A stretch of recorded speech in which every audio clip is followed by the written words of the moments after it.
કરદાતાઓ માટે આવી ગયા છે રાહતના સમાચાર। જી હા, અમદાવાદ મ્યુનિસિપલ કોર્પોરેશન દ્વારા પ્રોપર્ટી ટેક્સ પર વ્યાજ માફી યોજના લાગુ કરવામાં આવી છે।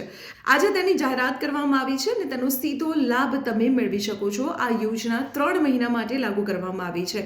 જો એ સમયગાળાની વાત કરવામાં આવે તો 1 જાન્યુઆરી 2026 થી લઈને 31 માર્ચ 2026 દરમિયાન આ યોજના લાગુ રહેશે અને આ યોજના અંતર્ગત તમે આ સમયગાળા દરમિયાન અગાઉનો જે બાકી ટેક્સ છે તે ટેક્સ પર પેમેન્ટ કરીને મોટી વ્યાજ માફી મેળવી શકો છો। હવે વ્યાજ માફીનું શું માળખું છે તેની પણ એક ચોક્કસ ફોર્મ્યુલા નક્કી કરવામાં આવી છે અને આ ફોર્મ્યુલા અત્યારે આપને હું સ્ક્રીન પર બતાવી રહી છું, જેમાં રહેણાંક પ્રોપર્ટી અને કમર્શિયલ પ્રોપર્ટી પર મહિના પ્રમાણે અલગ અલગ વ્યાજ માફીનું ફોર્મ્યુલા નક્કી કરવામાં આવ્યું છે। આ વ્યાજ માફીની યોજના લાવવા પાછળનો ઉદ્દેશ જે બાકી ટેક્સ છે તેની ઝડપી વસૂલાત અને જે શહેરીજનો છે તેમના માથેથી ટેક્સનો બોજ ઘટાડવાનો છે। તો આવી જ મહત્વપૂર્ણ ઇન્ફોર્મેશન માટે આપ જોડાયેલા રહો સંદેશ ડિજિટલ સાથે।